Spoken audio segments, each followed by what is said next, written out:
Bueno, hola, buen día a todos, ¿cómo están? Hoy estamos con la charla número 25 del curso anual de actualización. Y hoy el tema que vamos a tratar es un tema bastante actual, interesante y que en la práctica diaria como ginecólogos nos vemos ante la situación de estas pacientes que nos consultan por presentar una formación anexial en donde tenemos que establecer una metodología diagnóstica y de acuerdo a la edad, a las características y a los estudios que le vamos realizando, vamos a tener que ver cómo la direccionamos para hacer el tratamiento que corresponde. Para hablarnos del tema hoy contamos con la presencia del doctor Alberto Starros, que es el jefe de la sección de patología benigna del servicio, que tiene amplia experiencia al respecto. También es coordinador de todo el área de la docencia de pregrado. Así que, bueno, nos va a dar una charla al respecto y después vamos a contar con Fernando Gorosito, que nos va a hablar y nos va a coordinar todas las preguntas que correspondan a este tema. Les pido, sí, que por vía chat nos manden las preguntas, así Fernando Gorosito, que es el jefe de la sección de endoscopía ginecológica del servicio, va a poder vehiculizarlas. Así que, bueno, muchas gracias por su presencia y le doy la palabra a Alberto. Alberto, continuamos. Javier, muchas gracias. Bueno, bien.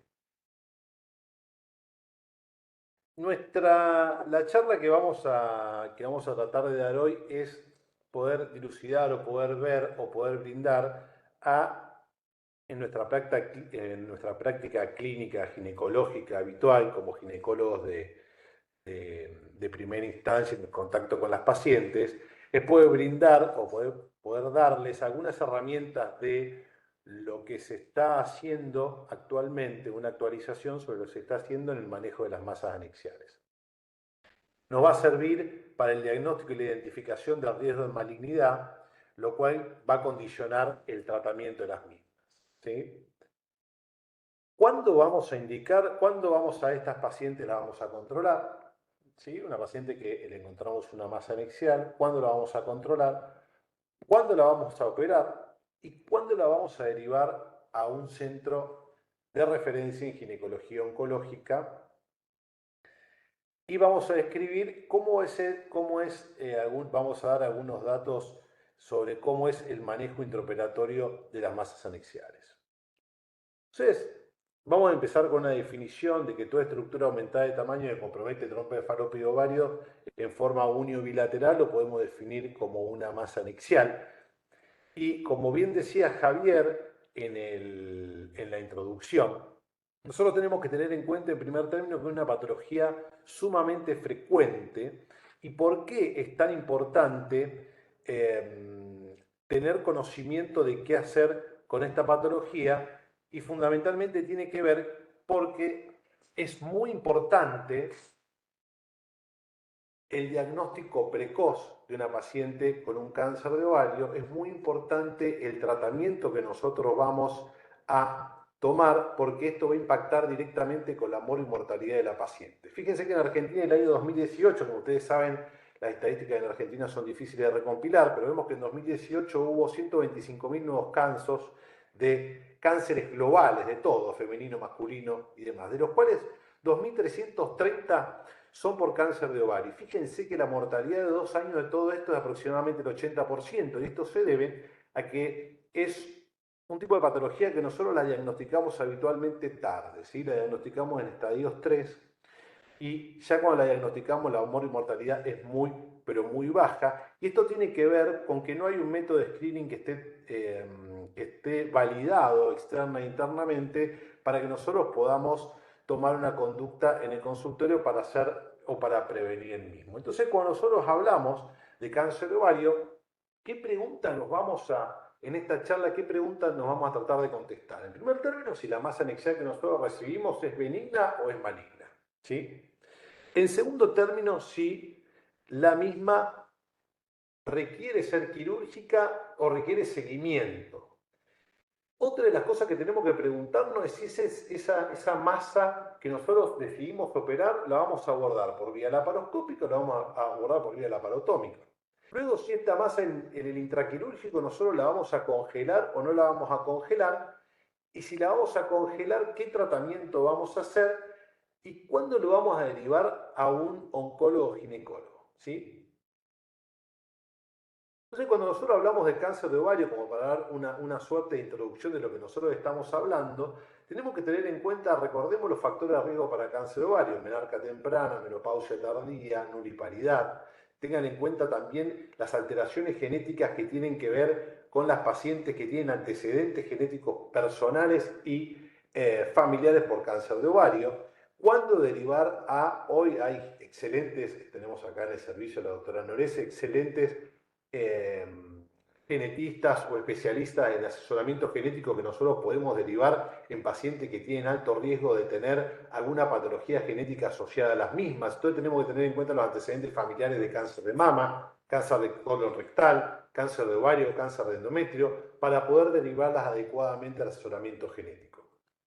De vuelta, entre los factores de riesgo para el cáncer de ovario, nunca debemos olvidar la historia personal de la paciente, como por ejemplo, recuerden que si bien la incidencia es baja, la endometriosis puede estar asociada a carcinoma endometrio de células claras y de tipo endometrioide. Perdón, a carcinoma ovario de tipo células claras y endometrioide. Entonces, una vez que nosotros estratificamos el riesgo en función de los factores de riesgo personales de la paciente, recuerden también que un factor de riesgo individual es la edad de la paciente. El pico de cáncer de ovario es entre los 62 y 64 años, ¿sí? Es donde está el pico del diagnóstico. Entonces, podemos empezar a definir como el cáncer de ovario o las masas anexiales en pacientes posmenopáusicas tienen mayor riesgo de ser malignas. La clínica es importante. Viene una paciente a nuestro consultorio y nosotros incidentalmente, lo más frecuente que encontremos una masa anexial es de forma incidental en un estudio control o en un estudio que le pida a un ginecólogo control y nosotros le encontramos una masa anexial, o puede ser por algún tipo de molestia, porque básicamente la presentación clínica de las masas anexiales es asintomática.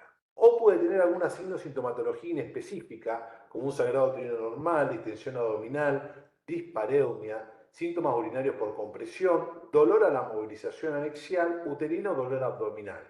Ahora, la primera pregunta que nosotros debemos hacernos es, a toda paciente que viene a nuestra consulta ginecológica, ¿le tenemos que hacer un examen ginecológico con tacto vaginal bimanual para hacer prevención de cáncer de ovario? No.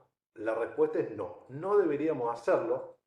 Fíjense, la Task Force de Estados Unidos no recomienda el examen ginecológico para la prevención del cáncer de cáncer de ovario, por su baja especificidad y sensibilidad. Fíjense que la sensibilidad es menor al 45%, no sirve como screening y no sirve.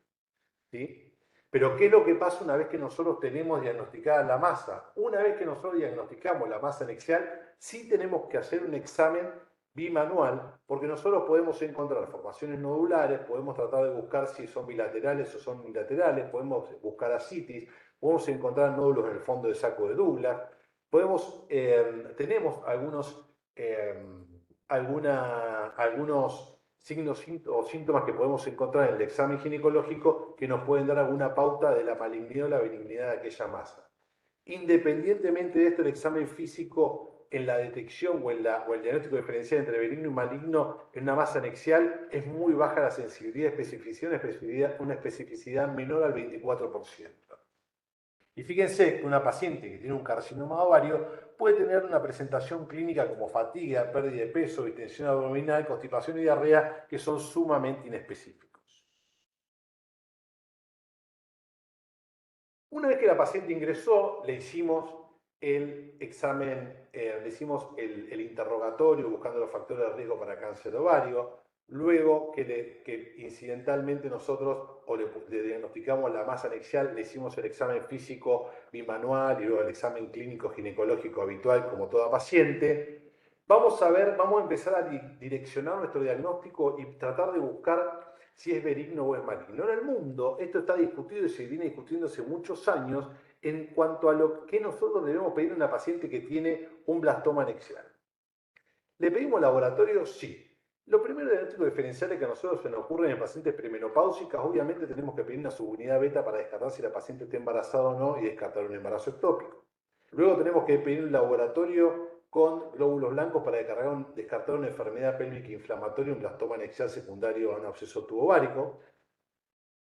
Y vamos a empezar con marcadores específicos para evaluar cáncer de ovario o si la paciente puede llegar a tener una patología maligna de ovario. Fíjense esto, el CA125. El CA125, aún con su defecto, hoy sigue siendo el marcador más utilizado y el mejor marcador para estadificar el riesgo para el cáncer de ovario. ¿Qué es lo que pasa? El CA125 se ve en carcinomas avanzados de ovario, en estadios avanzados de ovario, tiene una sensibilidad, una especificidad que ronda el 80%, como de forma aislada, pero en estadios tempranos de cáncer de ovario de tipo 1 es muy baja la especificidad y la sensibilidad y tiene un 50% de sensibilidad, entonces baja muchísimo. Entonces, ¿por qué? Porque CA125, sobre todo en pacientes premenopáusicas, aumenta en diferentes situaciones. ¿En qué situaciones? Por ejemplo, en endometriosis, miomas uterinos. Durante la menstruación aumenta el CA125, embarazos, enfermedad pélvica inflamatoria, paciente que tiene histerectomía previa. Fíjense las causas benignas no ginecológicas. El uso de cafeína, la cirrosis hepática, la enfermedad pulmonar, la obesidad y la tuberculosis aumentan el CA125. Fíjense entonces que si bien el marcador que más utilizamos hoy y el marcador más utilizado, ahora lo vamos a ver en asociación a métodos por imágenes, igual fíjense en lo que puede dar falsos positivos. De ahí que la especificidad disminuye. Fíjense en neoplasias, el cáncer de ovario, obviamente, sobre todo el cáncer epitelial de ovario, el cáncer de mama, de endometrio, de pulmón, de páncreas. Y esto es muy importante. Cualquier tipo de irritación peritoneal o implante peritoneal hace aumentar en gran medida el CA125. Este es uno de los primeros trabajos que se publicó sobre CA125 y en el cual nosotros pudimos ver cómo el CA125 sirve para el diagnóstico de tumores de ovario. Lo que se sabe, lo que hablábamos recién, es el mejor marcador disponible para el carcinoma epitelial de ovario, pero tiene baja sensibilidad en estadios 1 y tiene una especificidad de diagnóstico temprano muy baja en estadios 1, no así en estadios avanzados que ya lo encontramos en alta cuantía. Los niveles de CA125 por sí solos no proporcionan buena sensibilidad y especificidad para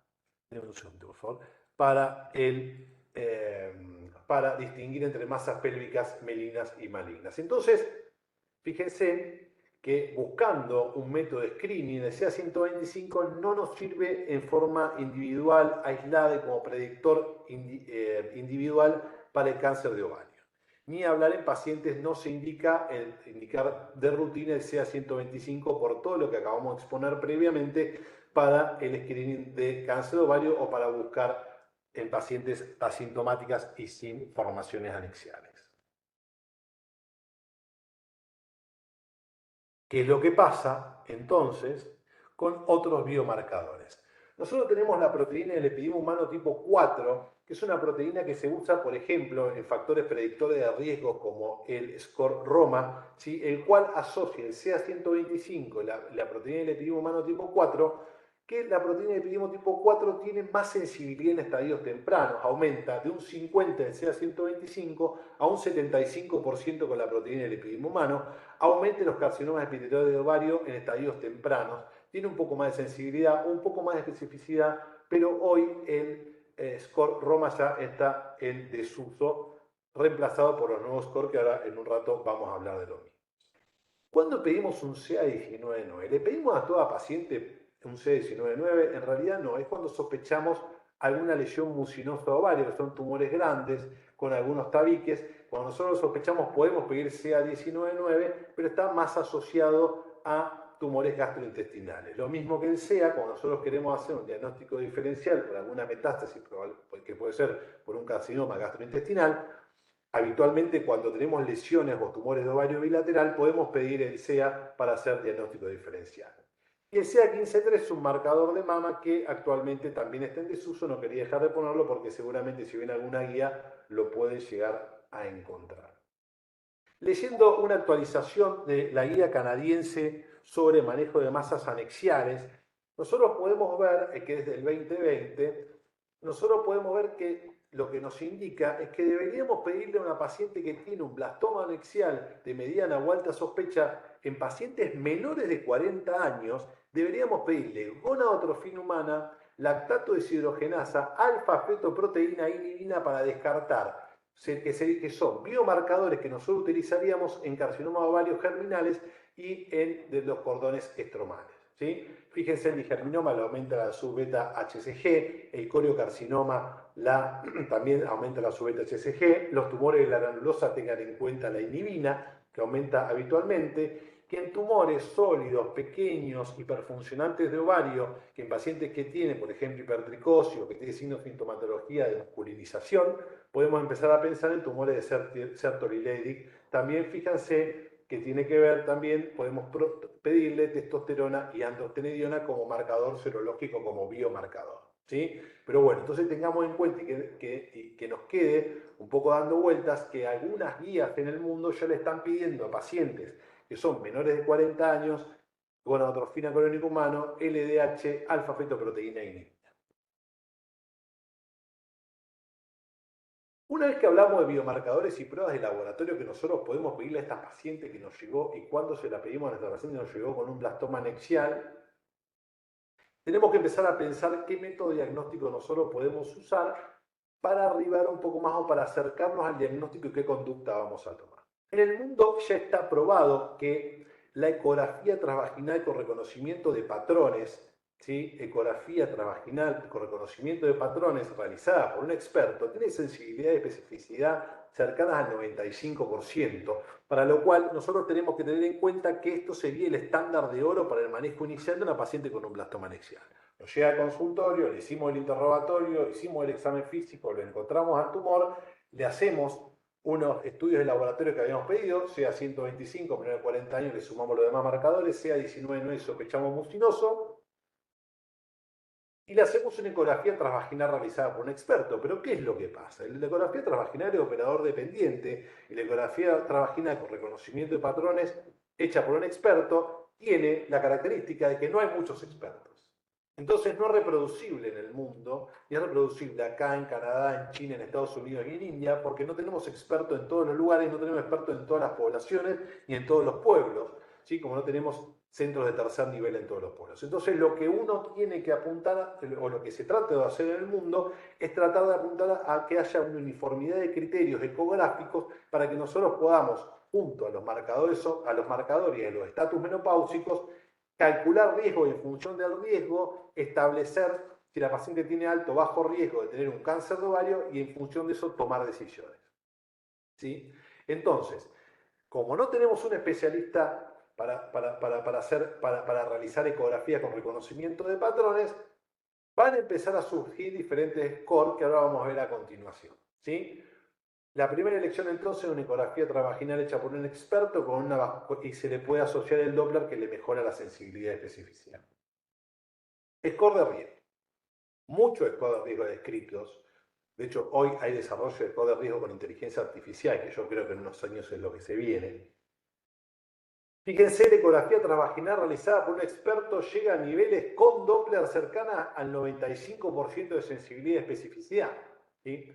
Luego la escuela inglesa desarrolla en el año 2000, empieza a desarrollar el riesgo de malignidad, el RMI, ¿sí? El riesgo de malignidad de masas anexiales. El RMI, fíjense, hay diferentes versiones y es lo que hablábamos hoy. Fíjense cómo estratifican el riesgo, en función de un puntaje de 0 a 200 en los primeros. Tenemos varias versiones, hay 4 versiones que en el tiempo se fueron mejorando y fueron mejorando la sensibilidad y especificidad. Fíjense cómo el RMI en primer término calcula en función de lesiones ultrasonográficas, ¿sí? Calcula del 0 al 4 en la última versión, del 0 al 4 en función a características que nosotros podemos encontrar en la ecografía que van aumentando en función de aumento de la malignidad. Por ejemplo, fíjense, si nosotros tenemos la presencia de un quiste multilocular, una masa con masas sólidas, bilaterales, va aumentando y le va a dar un punto. Pero fíjense que va a ir aumentando en función si nosotros tenemos masas bilaterales, si tenemos ascitis, si tenemos metástasis intraabdominales. Entonces van aumentando la cantidad de puntos. Si la paciente es premenopáusica, un punto; si es posmenopáusica, 4. Si el quiste menor a 7 centímetros, un punto; si es más de 7 centímetros, 2. Y eso se multiplica, ¿sí? El estatus menopáusico, el score ultrasonográfico y el CA 125 y el tamaño del tumor, y me da un score que va entre 0 y 450 y me estratifica el riesgo de bajo riesgo, mediano riesgo o alto riesgo, ¿sí? Esto ya tiene bastantes años, desde 2009, las diferentes actualizaciones. Hoy está un poco en desuso, pero fue usado durante muchísimo tiempo. Fíjense el score de IOTA, ¿sí? El IOTA, con las Simple Rules, con las reglas simples de IOTA, de vuelta, son reglas ecográficas que nosotros podemos encontrar, que son reproducibles en el mundo por ecografistas que no son expertos en masas anexiales, ¿sí? Entonces, fíjense que esta es una de las primeras publicaciones. Dick Timmerman es uno de los que más escribe sobre formaciones anexiales. Fíjense que se juntaron de varios lugares del mundo, de Inglaterra, de Londres, de Suecia, de Roma, en la Universidad de Roma, en la Sagrada Familia de Roma, el Sagrado Corazón de Roma. Se juntan expertos y dicen, bueno, vamos a buscar diferentes reglas ecográficas y con esto nosotros vamos a poder estratificar el riesgo, vamos a mejorar la sensibilidad y vamos a hacerlo reproducible para todos los ecografistas, la mayoría de los ecografistas en el mundo. Y entonces nacen las reglas simples, en el cual nosotros tenemos reglas de benignidad y de malignidad. Y en función de eso establecemos diferentes scores. Fíjense, la regla de benignidad nosotros vemos en primer término cuando tenemos un quiste unilocular, ¿sí? Fíjense el B2, cuando tenemos componentes de tabiques, pero menores de 7 milímetros, ¿sí? Tenemos tabiques sólidos, largos, con un diámetro menor a 7 milímetros. Fíjense que si nosotros tenemos sombras acústicas, eso es un signo de benignidad. ¿Por qué? Porque el teratoma tiene macrocalcificaciones y las calcificaciones se ven como sombras acústicas posteriores y esto es un signo claro de benignidad de la lesión.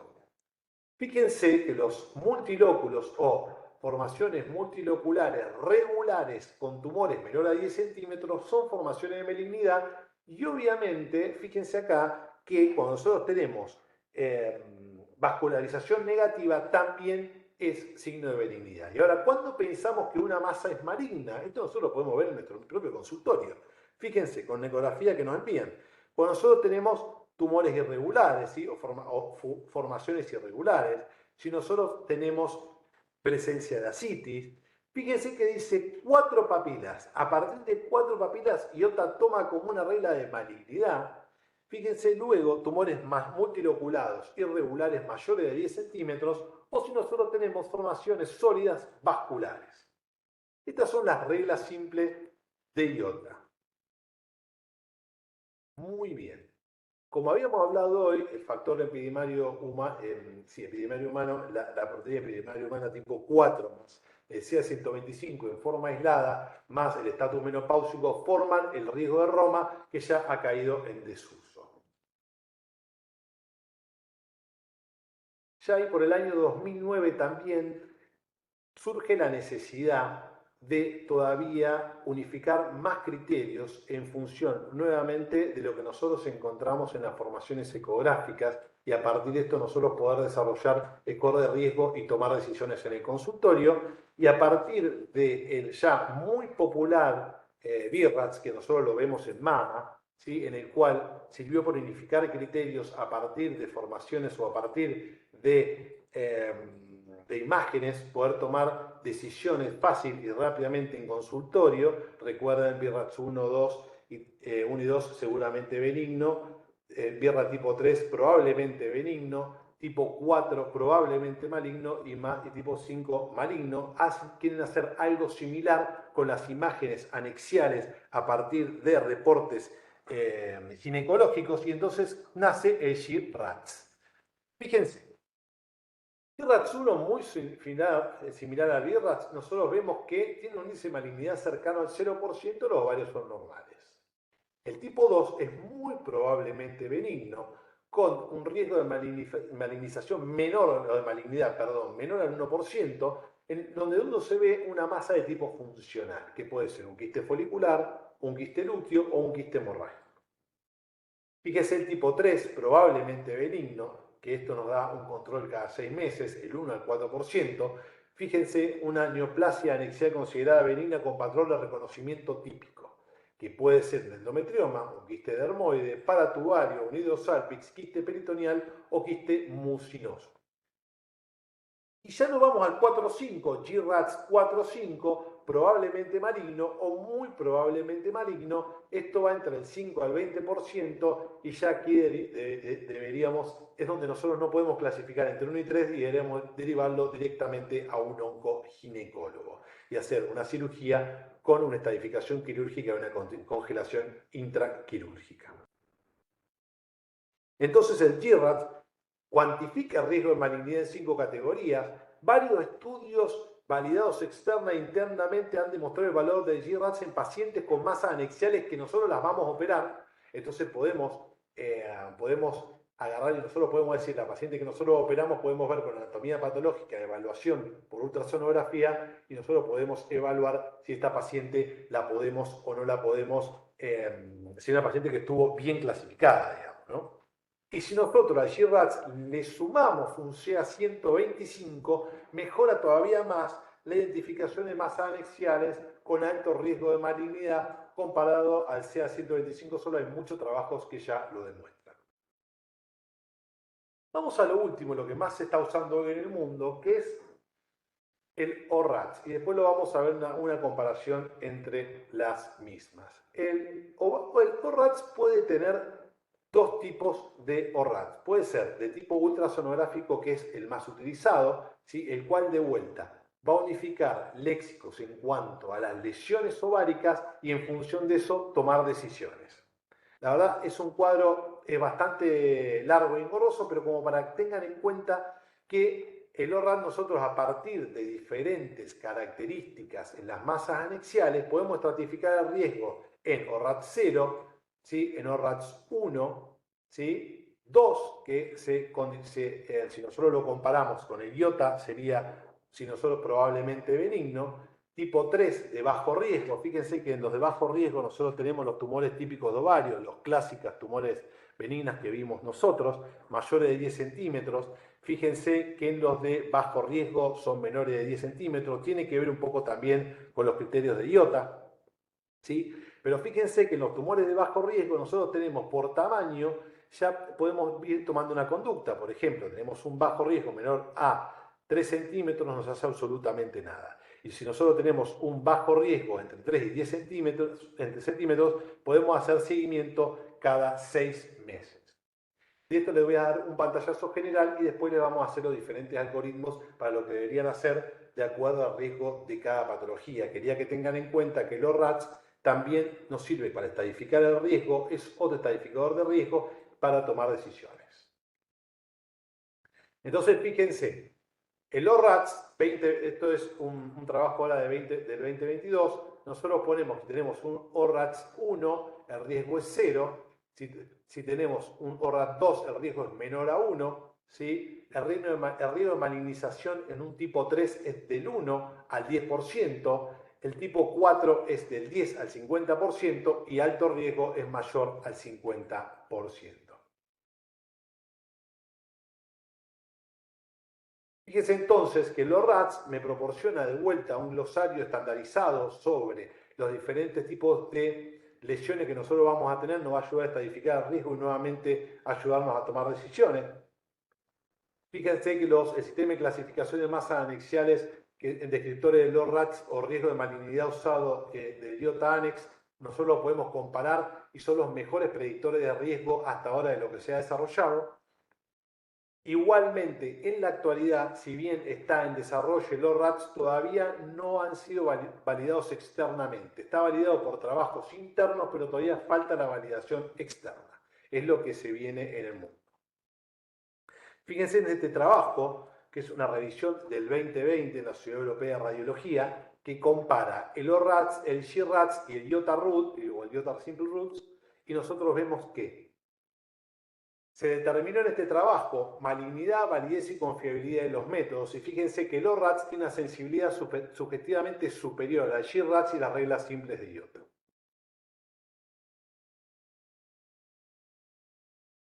¿Qué es lo que pasa con la resonancia magnética nuclear? ¿Cuál es el papel que juega la resonancia magnética nuclear para el estudio de masas anexiales? Como todos sabemos, y lo dijimos previamente, todos los scores que surgen a partir de del estudio de masas anexiales es porque nosotros no podemos tener un ecografista experto, pero aún con un ecografista experto en reconocimiento de patrones de masas anexiales, hay de un 20 al 25% de las masas anexiales que nosotros identificamos como benignas y se nos escapan. Son lesiones indeterminadas, ¿sí?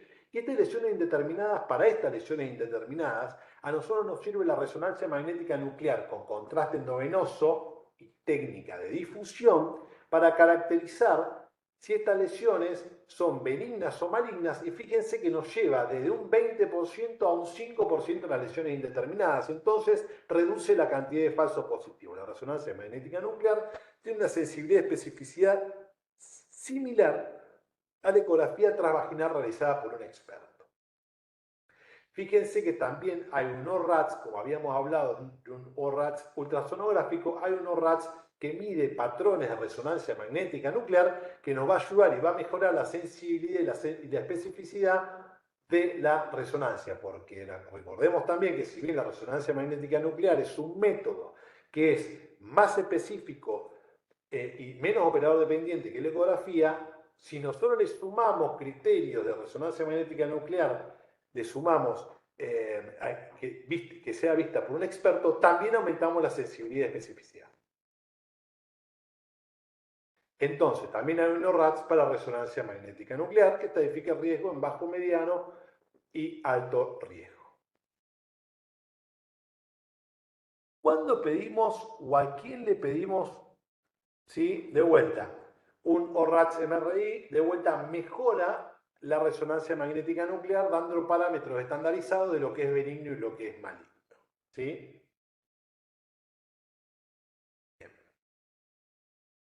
¿Usamos tomografía computada para evaluar masas anexiales? No, la realidad es que no pedimos tomografía axial computada para evaluar masas anexiales. No tiene ni la sensibilidad ni la especificidad de las reglas IOTA, ni siquiera la resonancia magnética nuclear y ni siquiera tampoco de una ecografía realizada por un experto. Así que no deberíamos pedir una ecografía transvaginal con contraste endovenoso, a menos que no sea para evaluar el tórax o el peritoneo en paciente que nosotros sospechamos un cáncer de ovario con enfermedad avanzada, ¿sí? Como por ejemplo un mental click. Entonces nosotros solamente deberíamos pedir una ecografía transvaginal en estos casos. Obviamente que la resonancia magnética nuclear es mucho más cara que una tomografía axial computada. En algunos centros en duda se pide como auxiliar de diagnóstico, pero no es lo recomendado. ¿Cuándo pedimos un PET? ¿Le pedimos un PET a todas las pacientes que nosotros sospechamos patología maligna de ovario? No. Solamente pacientes que tuvieron recaídas, solamente pacientes con imágenes negativas con una recaída y en pacientes con imágenes negativas y marcadores serológicos en ascenso. Entonces ahí nosotros podemos pedir un PET scan para poder identificar alteraciones metabólicas y tal vez poder identificar una recaída de un tumor de ovario. Este es otro consenso, ¿sí? Es otro consenso más de algoritmo de evaluación sobre, sobre la Sociedad Europea de Radiología, sobre las reglas IOTA o la Sociedad Española de Radiología. Y nosotros en este consenso, fíjense, ¿sí? Esto es lo que se está utilizando hoy en Europa, fíjense cómo estadifican el riesgo, ¿sí? Bien, fíjense. Pacientes con síntomas sugestivos de masas anexiales o hallazgos incidentales de masas en la clínica o en las imágenes, le hacemos una ecografía transvaginal o una ecografía de asesoramiento. Si nosotros vemos que es normal, nosotros agarramos y podemos repetir el scan con la resonancia magnética nuclear o podemos hacer controles o lo clasificamos en ORATS 1, solamente hacemos controles, ¿sí? Si nosotros encontramos hallazgos que no son fisiológicos, no son normales, Podemos hacer una ecografía por un experto o podemos utilizar las reglas de IOTA con Alex Moore. Y fíjense cómo hacemos la caracterización. ORATS 2, en paciente asintomático, podemos hacer manejo expectante cada 3, 6 y 12 meses.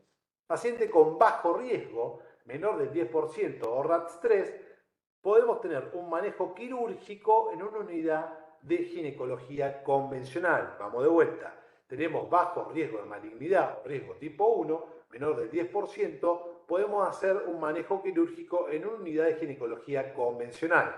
Pero si nosotros tenemos un ORATS 4, un ORATS 5, ya debemos referirlo a un centro de ginecología oncológica para hacer la congelación en quirófano y ser realizada una cirugía por un experto en oncología para hacer una citorreducción, para tratar de lograr una citorreducción óptima. Entre paréntesis, algo que repito nuevamente, lo dije al principio de la charla, tenemos que tener en cuenta que la principal mejoría en la mortalidad de la paciente con un cáncer de ovario es ser tomada desde el primer momento, ser tratada adecuadamente en un centro de referencia en oncología ginecológica. Esto es lo que hacen en el mundo, es una guía europea sobre el tratamiento de masas anexiales. ¿Cuál es la guía de SOGIVA del año 2023 sobre el manejo de masas anexiales? Quería que ustedes la tengan presente, ¿sí? Si nosotros tenemos una paciente que es premenopáusica, ¿sí? Nosotros debemos hacer una subunidad beta. Si es positiva, evaluar si no, con una masa anexial. Siempre hablando de masa anexial. Deberíamos hacer la subunidad beta, ¿sí? Si es positivo embarazo ectópico o tratar de buscar un embarazo ectópico. Si es negativa, deberíamos pedirle una ecografía transvaginal si podemos realizada por un experto. Si la ecografía transvaginal no da características ecográficas subjetivas de malignidad o tenemos historia familiar de malignidad, si no tenemos características ecográficas de malignidad ni historia familiar subjetiva de malignidad y el tamaño es mayor a 6 centímetros, deberíamos evaluarlo por un ginecólogo o un oncólogo para evaluar una cirugía laparoscópica o laparotómica según corresponda. Lo mismo si nosotros a esta paciente le encontramos, ¿sí? Le encontramos características ecográficas de malignidad o una historia familiar de cáncer ginecológico, deberíamos evaluarla con un ginecólogo o un oncólogo. En una paciente posmenopáusica con un tumor menor a 6 centímetros, se le solicitaría el CA 125. Ya hablamos que la especificidad y la sensibilidad es mayor en pacientes en posmenopausia. Que en premenopausia, bueno, hablamos de todos los falsos positivos. Y ahí nuevamente debemos evaluar si es mayor a 35 o menor a 35. Si es mayor a 35, debe ser evaluado por un ginecólogo o un oncólogo para evaluar si tenemos que hacerle una cirugía laparoscópica con o sin congelación. ¿Qué pasa si el CA 125 es bajo con tumores menor a 6 centímetros? Bueno, podemos evaluar un control ecográfico en 1 a 3 meses en pacientes premenopáusicas. ¿Qué pasa en pacientes posmenopáusicas? ¿Qué pasa en pacientes premenopáusicas con tumores mayores a 6 centímetros? Bueno, si la paciente es paciente premenopáusica con tumores mayores a 6 centímetros, también debería ser evaluada por un ginecólogo-oncólogo para su tratamiento. ¿Qué es lo que pasa en pacientes que son premenopáusicas con tumores mayores a 6 centímetros? Deberíamos hacer un control ecográfico cada 1 o 3 meses. Si sigue persistiendo un tumor de 6 centímetros en paciente premenopáusica, que nosotros decidimos controlarlo por más de 3 meses y deberíamos evaluar si la operamos o no la operamos. Una vez que nosotros decidimos operar a una paciente con tumores anexiales de baja o intermedia, de bajo intermedio riesgo, nosotros ¿qué podemos hacer?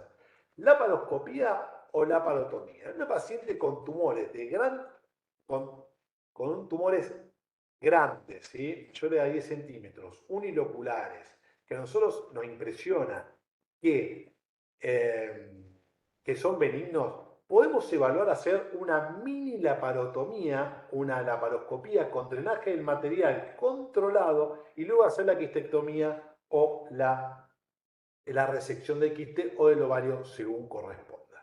Cuando hacemos la laparoscopía y cuando hacemos la laparotomía, nosotros tenemos que tener en cuenta que la pieza siempre tiene que salir entera, o sea, tenemos que sacar una pieza sin si nosotros tenemos un quiste, tenemos que tratar siempre de sacarlo de forma íntegra y si puede ser, no. Siempre debe ser extraída en endovario. Entonces va a tener que ver la capacidad técnico-laparoscópica, cirujano laparoscopista, para evaluar el tamaño para la extracción del mismo sin derramar material en la cavidad. ¿Cuándo hacemos biopsia intraoperatoria? Alguna guía dice que a toda masa anexial que nosotros decidimos operarla, debemos hacer una biopsia intraoperatoria. Esto está en discusión, obviamente en pacientes con riesgo intermedio o alto hay que hacerle sí o sí una congelación intraoperatoria para en caso de ser positivo, como habíamos hablado previamente, establecer o realizar una cirugía de estadificación quirúrgica para cáncer de ovario. Antes de finalizar con la charla quise hacer una pequeña aclaración o quise hacer una pequeña salvedad en qué hacemos si nos encontramos con una paciente embarazada con una masa anexial. ¿Sí? Fíjense que uno de cada 1.500 embarazos, de 600 a 1.500 embarazos, podemos encontrar masas anexiales y el hallazgo incidental es más frecuente porque nosotros le realizamos ecografía en forma periódica y entonces la mayoría de los mismos encontramos que son quistes funcionales. Solamente un 5% de estas pacientes va a tener una torsión o va a tener una torsión y esta torsión nosotros la vamos a ver clínicamente, ¿sí? Y la vamos a tener que resolver en forma aguda. Solamente el 5%. Entonces, como es tan baja la probabilidad de la misma, nosotros podemos decir que no deberíamos tomar conductas, ¿sí? Y si nosotros tenemos del 1 al 3% de estas pacientes, pueden tener alguna tasa de malignidad y nosotros podríamos tener que estadificar a riesgo de la misma. La mayoría de las masas anexiales persistentes mayores de 5 centímetros en pacientes embarazadas suelen ser teratomas maduros, ¿sí? Luego le siguen en frecuencia el teratoma quístico, el citoadenoma seroso y el citoadenoma mucinoso. Recuerden también que para la evaluación de riesgo de la paciente embarazada, el CA125 en el embarazo puede dar falsos positivos. ¿Qué deberíamos hacer? Pedir una ecografía transvaginal, como siempre, una resonancia magnética nuclear, siempre sin contraste, para evaluar si tenemos una masa compleja, para evaluar si tenemos que hacer si tenemos que tomar alguna conducta quirúrgica sobre las mismas. Hasta el 92% de las masas anexiales se resolverán de forma espontánea durante el embarazo. ¿Cuándo operar? Una paciente con un quiste mayor a 10 centímetros persistente en el segundo trimestre, o si tiene ruptura, o si tiene sangrado, o si tiene torsión, obviamente si tenemos sospecha de malignidad. ¿Cuándo lo operamos una paciente con un tumor que decidimos operarlo? Y lo ideal es entre las 16 y 20 semanas en un cirujano laparoscopista que tenga la habilidad propia y haber tenido experiencia operando pacientes embarazadas. Y la laparoscopía, recuerden que habitualmente que nos manejamos con presiones de 14 a 15 milímetros de mercurio en las mismas, en pacientes embarazadas debe hacerse con presiones menor entre 13 y 10. Yo diría entre 10 y 12 milímetros de mercurio y la cirugía no debe durar más de 120 minutos.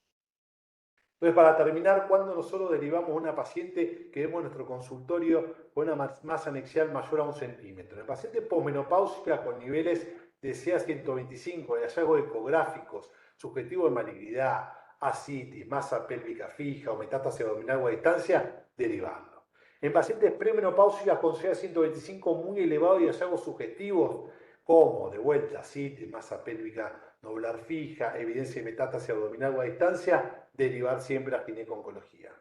Y en pacientes premenopáusicas y posmenopáusicas con aumento en la prueba formal de evaluación de riesgo, la evaluación IOTA o los índices que nosotros estuvimos viendo, entre riesgo intermedio y riesgo alto, siempre es conveniente derivarlo a centros de mayor complejidad. Entonces, cuando nosotros tratamos de establecer una conclusión, es necesario enfocar o realizar un enfoque diagnóstico en la consulta de una paciente que tiene una masa anexial. Es muy importante caracterizar el riesgo porque nosotros, en función del seguimiento que nosotros damos, tanto seguimiento clínico como quirúrgico, el tipo de cirugía, el tipo de derivación, le vamos a cambiar la forma y mortalidad de la paciente. Así que es muy importante estratificar el riesgo, sobre todo en algo que está tan discutido, en dónde estratificamos el riesgo, cómo estratificamos el riesgo, qué tipo de estudio le podemos pedir y al no tener un método de screening y ser una enfermedad que, como dijimos previamente, el 80% va a estar o va a tener un mal resultado a los 2 años, o sea, tiene altísima tasa de mortalidad y de la enfermedad, es muy importante el diagnóstico, cuando lo tenemos, el diagnóstico precoz y el tratamiento adecuado, ¿sí? Entonces, diferenciar la patología benigna y maligna es imperiosa en todo caso de masas anexiales. Muchas gracias.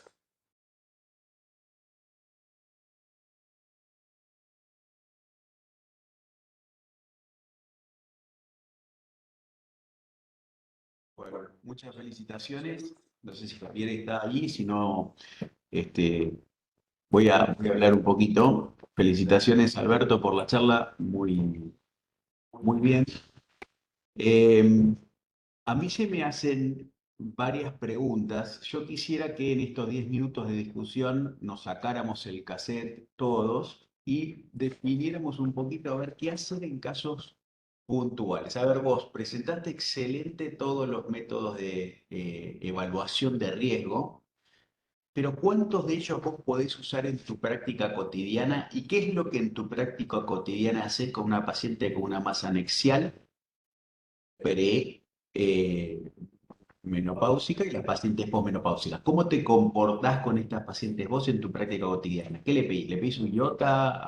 ¿Vas con un ecografista que tenga la posibilidad de hacerte Roma? ¿O le pedís un CA 125? Contanos un poquito. Es muy buena la pregunta. Yo creo que tiene que ver en función de en el lugar donde uno está. Entonces, no es lo mismo, y también desgraciadamente en nuestro medio no hay posibilidad de pedir o es muy difícil pedir una resonancia magnética nuclear. Entonces, uno creo que nosotros lo que hacemos en primer término, y tenemos todos, es un ecografista conocido. Entonces nosotros cuando tenemos una duda pedimos una ecografía transvaginal con un ecografista que habitualmente aquí en Buenos Aires es mucho más fácil, es un experto en las mismas y uno se queda tranquilo con una ecografía hecha por un experto.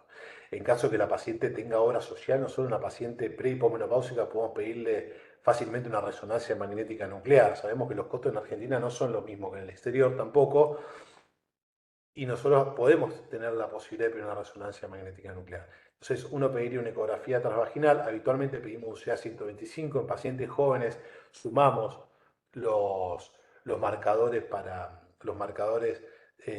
tumores de la granulosa y germinomas y demás, tumores de los cordones sexuales y hiperfuncionantes. Y yo creo que uno pide marcadores, una ecografía transvaginal y en función de eso toma decisiones, en función de la sintomatología de la paciente. No sé qué opinás. Sí, sí, yo la verdad que opino lo mismo, pero acá a mí se me plantea muchas veces la duda en pacientes posmenopáusicas asintomáticas, donde detectamos una lesión bastante inocente. Si uno ve el diagrama o el algoritmo de Sojiva, vos ves que una lesión de 6 centímetros asintomática que tiene un tabique. A esa paciente decís, bueno, ¿la derivo o no la derivo con un ginecólogo oncólogo? La verdad que no la derivo. Entonces, si no la derivo con un ginecólogo oncólogo, ¿para qué lo opero? ¿No? Ahí está un poco la pregunta y lo que nos hace difícil la práctica cotidiana a veces es cuándo operar una paciente con todas las de ser benigno, ¿no? Y con los riesgos que se implica, 75 años, paciente hipertensa, a veces son obesas. O sea, ¿dónde limitas la decisión de una cirugía para una paciente que vas a encontrar? Que es lo mismo que pasa con la patología endometrial, ¿no? ¿Hasta dónde vos llevas la indicación de una cirugía a una paciente que tenés una alta probabilidad de que sea benigna, sobre todo en las menopáusicas, ¿no? Sí, si uno se dejaba llevar por la guía, debería operarlo. Una paciente posmenopáusica con un tumor con un quiste de 6 centímetros. Pero bueno, es como decís vos, ¿qué signo sintomatología tiene? ¿Tiene riesgo de torsión una paciente con un quiste de 6 centímetros posmenopáusica? Bueno, uno debería evaluar ahí, ver si la paciente tiene. Yo creo que el riesgo de cáncer de ovario en una paciente posmenopáusica con una imagen inocente es muy baja. Pero bueno, ahí se plantea el problema también médico-legal, y si en 2 años aparece algo, no de ese mismo quiste. Entonces uno ahí tiene que ver cómo se defiende. Uno se defiende con las guías, se defiende con lo que uno piensa, uno hace medicina defensiva, es muy difícil. Pero la verdad que es una buena pregunta Perdón porque que se entre un poco en la soluciona. conversación, pero en principio, ¿Está por un Javier? lado te felicito, Alberto, porque la charla estuvo excelente, muy buena, y el fin de estas charlas también es más que todo lo que está planteando Fernando, que me parece muy bueno, que son un poco a partir de ciertos problemas de casos clínicos, uno en el consultorio cómo actúa. A mí me parece, y me gustaría agregar también, que muchas veces también está el perfil de la paciente, lo que opina la paciente. Es cierto que uno, como profesional, como especialista, le tiene que decir, por un lado, todos los riesgos que pueda tener ese componente de la formación anexial que presenta la paciente, pero también se pone en la balanza el tema de los riesgos que, de acuerdo al estatus que tenga la paciente, los riesgos que tenga al ser sometido a una intervención quirúrgica. Pero muchas veces también uno va a encontrarse con pacientes, llamémoslas, muy temerosas, muy sensibles, que dice, y doctor, dentro de 2 años, y si me pasa algo, doctor, o yo estoy con temor, o estoy por viajar, y a mí esto me gustaría resolverlo. Y entonces, bueno, ahí nosotros tendremos que inclinar la balanza a lo mejor hacia el lado de la cirugía, dependiendo un poco los factores de riesgo quirúrgico que tenga la paciente, obviamente. Y hay pacientes que dicen, no, doctor, yo prefiero, si usted me está transmitiendo que de acuerdo a la bibliografía, de acuerdo a los conocimientos, el riesgo de lo que yo tengo es bajísimo de que esto evolucione hacia una patología oncológica, prefiero esperar, prefiero controlarme y estoy consciente que, bueno, obviamente que estoy ante un riesgo, pero que el riesgo es bajo. Y vamos juntos, acompañados a el control de la misma formación. Yo creo que muchas veces las pacientes nos pueden ayudar a definir un poco el cuadro cuando está muy en el límite, ¿no? Es fundamental lo que estás diciendo, Javier. Me parece que ahí apuntaba un poco yo con las preguntas.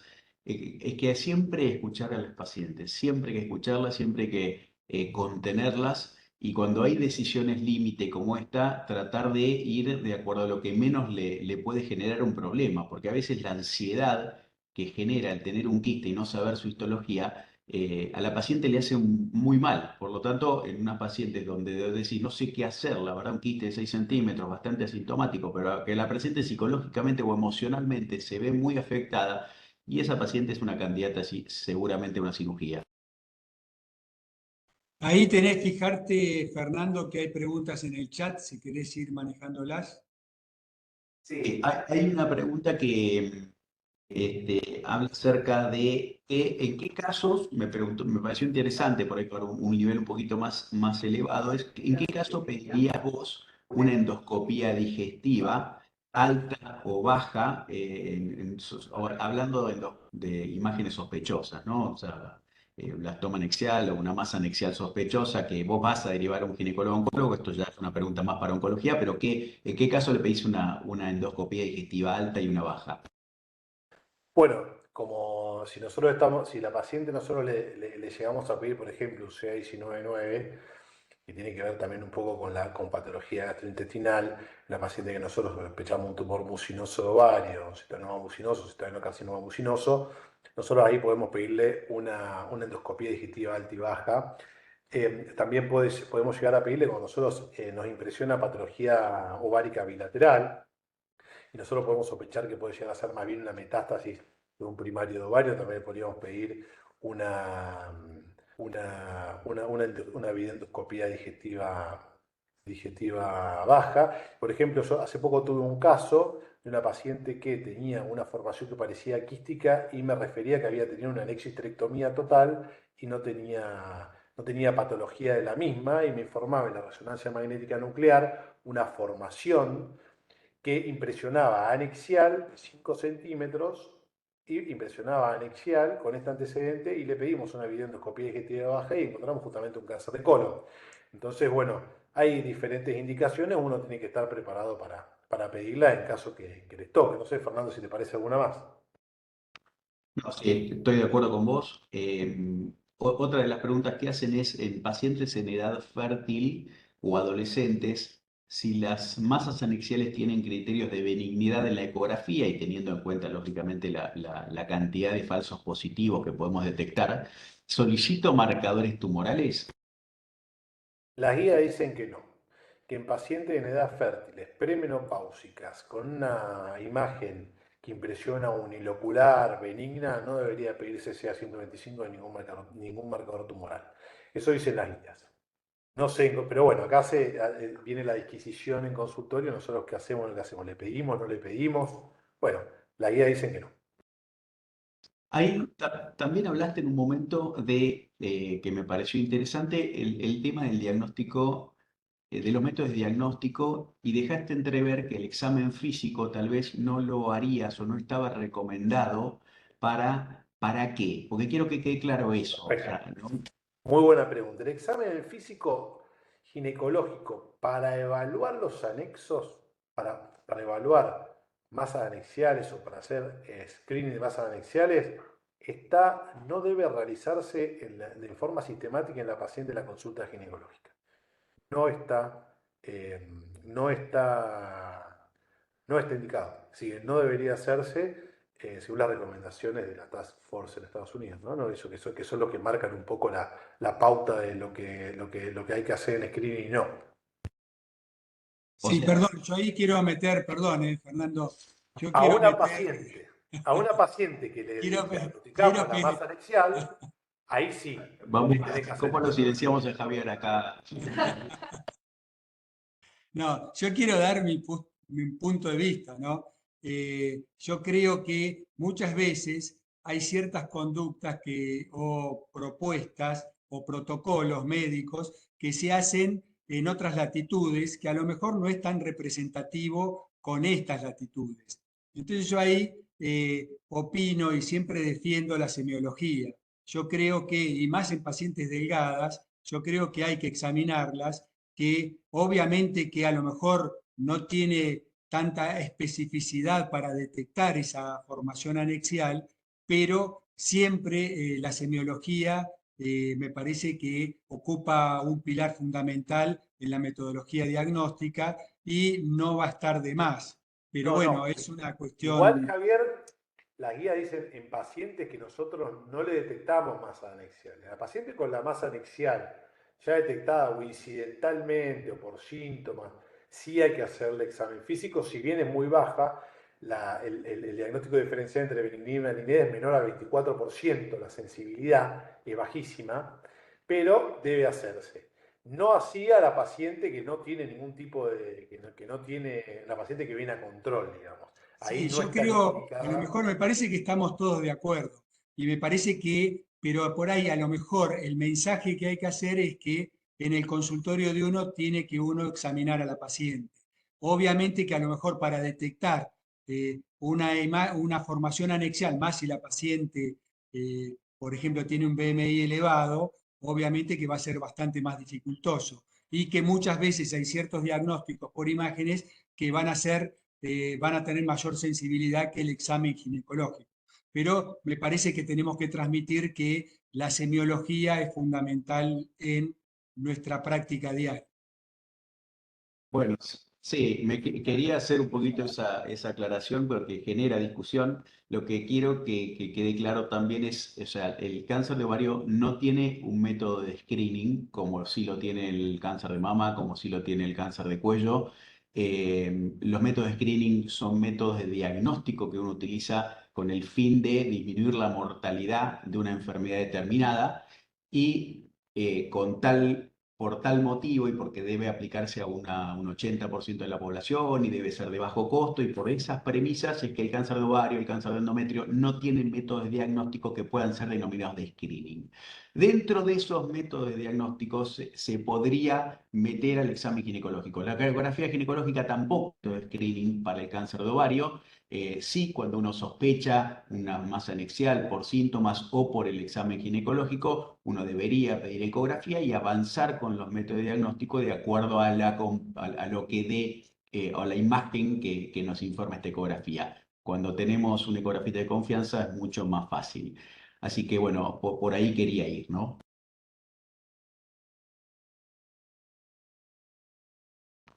Bueno, preguntas, creo que no hay más.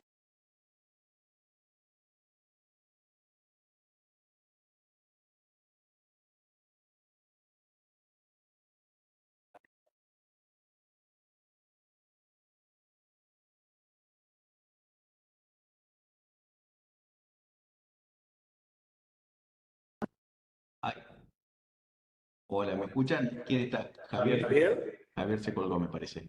No, no, no, yo estoy, Ah, se ve que se cayó el... bien. Bien, acá hay una última pregunta y yo creo que ya estamos para cerrar por el tiempo.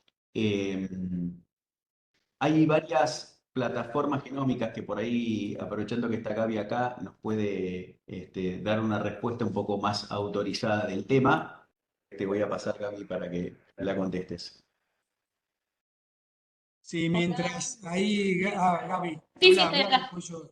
Estoy acá. Bueno, interesante la pregunta para hacer una aclaración, ¿sí? Hoy por hoy, no esa plataforma HRD, si bien la utilizamos para indicar el tratamiento en pacientes con cáncer de ovario, no está como plataforma de predicción ni pronóstica. Entonces, no, hoy por hoy no es una indicación solicitarla en pacientes con cáncer de ovario, ¿sí? Siempre con diagnóstico ya de cáncer, no en pacientes con patología benigna. Solo se indica para tratamiento, si da positivo, se da una medicación específica.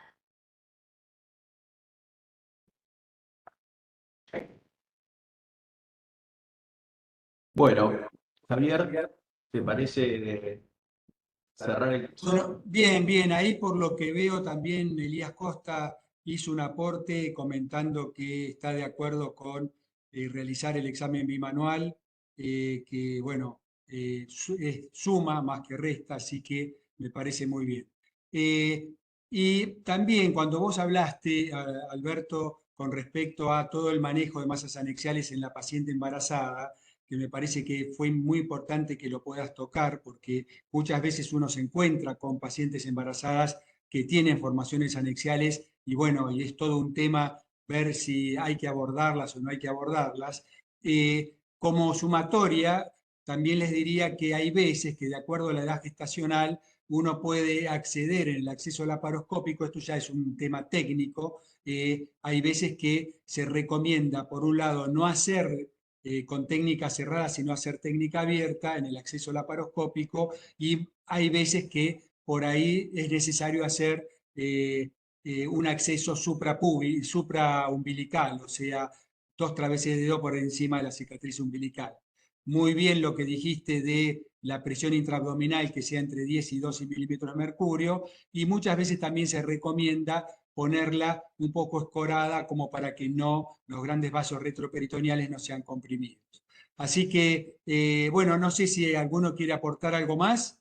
Si no, les digo que, bueno, un saludo para todos. La próxima charla se va a hablar sobre seguridad de la paciente. Va a estar la doctora Sandra Lizos como profesional invitada y va a estar la doctora Gaby Norese como coordinadora de la discusión. Así que un gusto para todos, felicitaciones Alberto, Fernando, por el manejo de la charla y nos vemos el martes que viene. Un saludo. Gracias, Javier. Abrazo. Chao, gracias.